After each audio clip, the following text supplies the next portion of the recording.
صادقه وی موسی علیه السلام د یوې پیغلې او ځوان واده ته دعوت شوي وو. په واده کې خوشحالۍ و، ټولو خوشحالي کولی، ځوان او پیغله هم ډېر خوشحال او خنداور وه.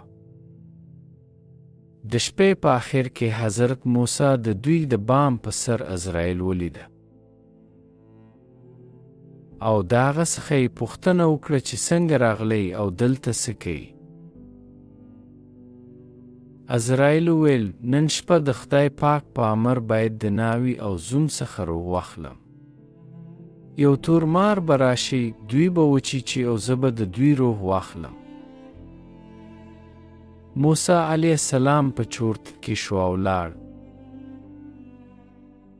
سبا راغی چې د نیک عمله ځوان او پیغلې په جنازه کې ګډون وکړي.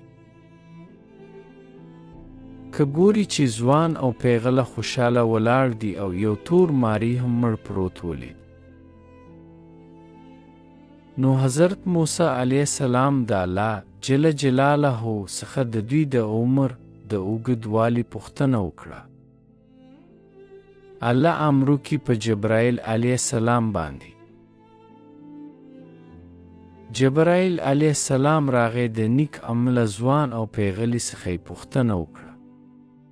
هغوی ویل چې کله ټول خلک رخصت شول خپلو کورو ته لاړه. په شپه کې یو غریب سوالګر رالی او دروازه یې ارامه ټک ټک کړه. چې کله زه دروازې ته ورغلم هغه راته ویل چې د لیرې کلي څخه راغلی یم او خبر شوی یم چې ستاسو واده دی.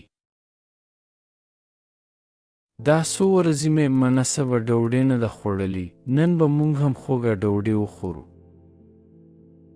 زه پوهېدم چې ډوډۍ نه و پاتې شوې. یوازې د ناوې دپاره لږ ډوډۍ پاته وه. زه نا امیده په دروازه کې پاته شوم. چې ګورم اخوا ناوې وه، سوالګر ته خپله ډوډۍ راوړه او هغه سوالګر ته یې ورکړه. سوالګر ډېر خوشحاله شو او لاړې. کله چې چپرک ته راتلو د ښځې څخه یو دروند دیګ په چپرګټ ولوېده. هغه تور مار پرې ولګېده او مړ شو.